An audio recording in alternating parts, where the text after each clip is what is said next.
Up to this point, we've talked about 4 operations in mathematics: the addition, subtraction, multiplication, and division of functions. What we can do also is take the composition of functions, and this is just another operation in mathematics. So let's begin by looking at an example of 2 functions, f of x equals x plus 3, and g of x equals x squared minus 5x plus 2.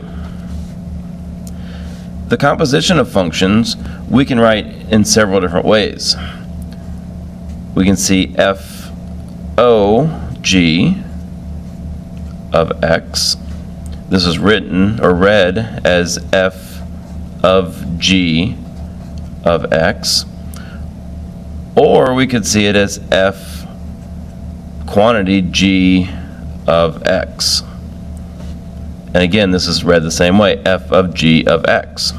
And what this is asking us to do is to take the g function and plug it into the f function wherever we see an x. A little confusing to start. So we're taking all of this g function and plugging it in wherever we see an x in f of x.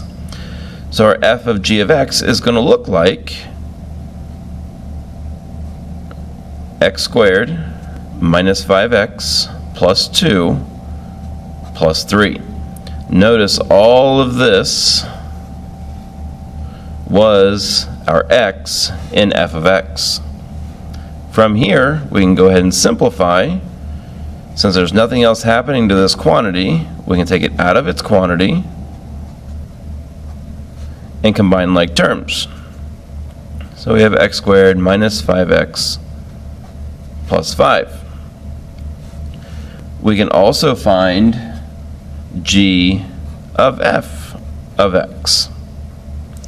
And this is going to be done the same way, except for we're going to take f of x and plug it into the g function. So we're going to take all of the f of x function, wherever we see an x in g, replace it with x plus 3. So we have x plus 3 to the second minus 5 times x plus 3 minus 2. Sorry, plus 2. Go ahead and square out x plus 3 squared. We get x squared plus 6x plus 9 minus, multiplying your negative 5 through, negative 5x minus 15 plus 2. We can combine like terms, beginning with our largest exponent, our highest degree. So we have x squared plus x, 9 minus 15 is negative 6, plus 2, we get negative 4. Notice when we take f of g of x and g of f of x, even though we're working with the same 2 functions, we get completely different answers. We can also find the value of a composite function.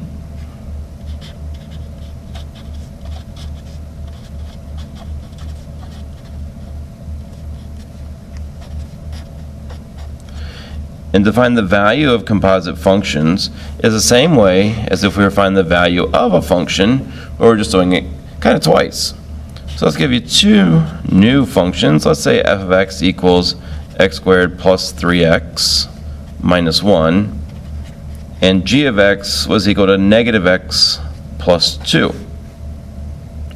If I wanted to find the value of a function, what that is saying is that I'm going to give you a value to plug in. So instead of seeing an x out here, we're going to see maybe a 1. What this asks us to do, if you think about this notation, is really finding f of g of 1. Written this way is a little more user-friendly, because it's asking us really, what is g of 1?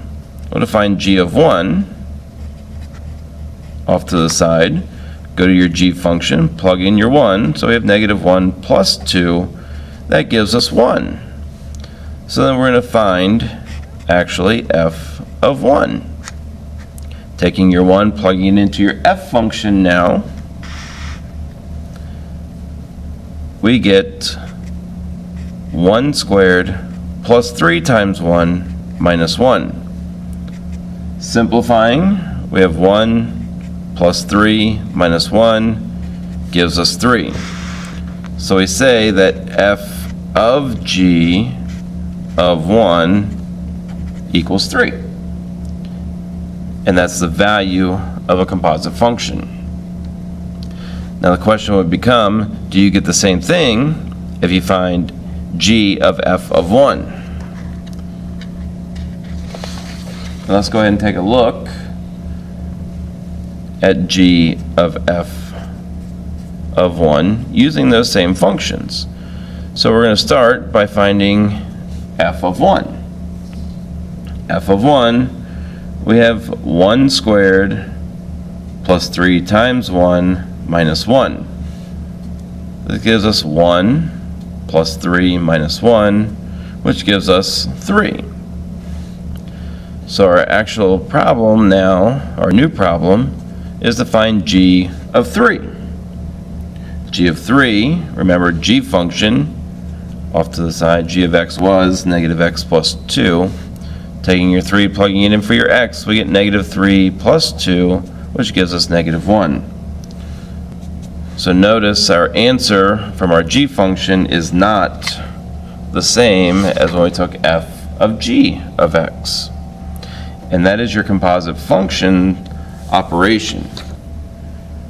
Let's look at a useful application of composite functions. We all like to shop, right? And I, more than anybody, like to save money. So let's say we get in a mail from Kohl's, since they're a big shopper and they're big in discounts. Say I get a coupon for $10 off my next order.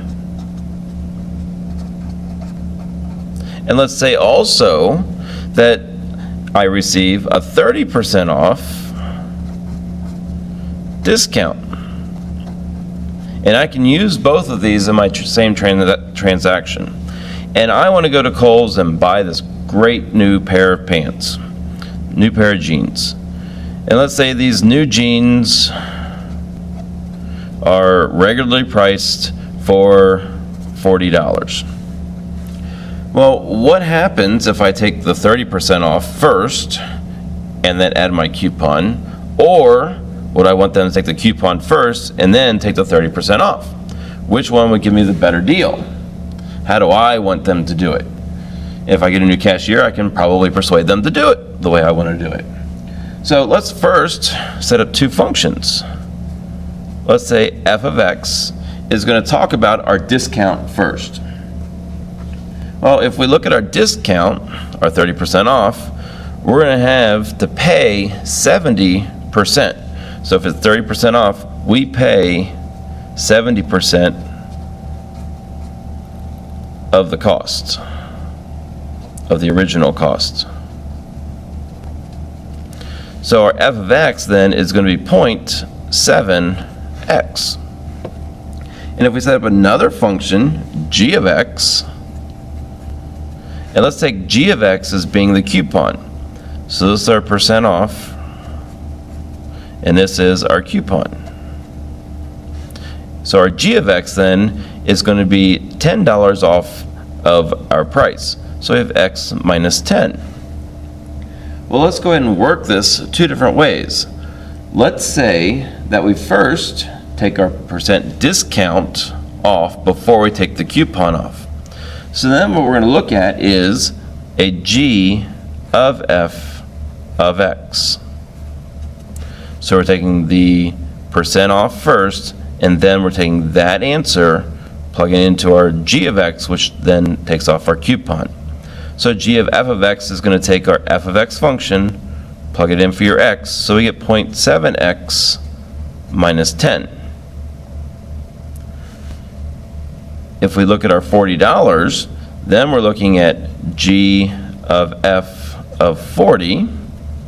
So we have 0.7 times 40 minus 10.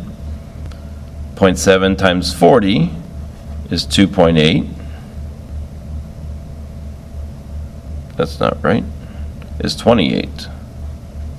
Minus 10. So it gives us $18. So this $40 pair of jeans is now going to cost me $18 in cash. Now, what happens if we were to take the coupon first and then take the 70% off of that price? Well, that would be looking, so let's go ahead and here, percent off first, then coupon. Down here, let's take the coupon first, then the percent off. So we're looking at f of g of x.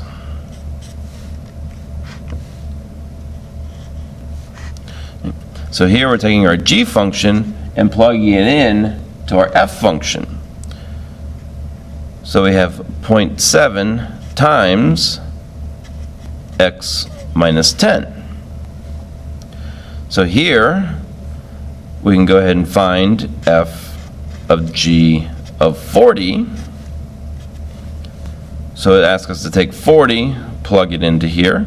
So we have 0.7 times 40 minus 10. 40 minus 10 is 30. And 0.7 times 30 is going to give us $21. So notice there's a $3 difference in the way we take these two percentages off. If the cashier's new, we're looking at taking the percent off first, then adding on the coupon. If it's an older lady, probably knows the system and been trained very well, she's going to say, hey, we're going to take the coupon off first and then take off the percentage. If you read the fine print, you're normally going to see the second way because they're going to try to get the more money out of you. And that's an application of composite functions.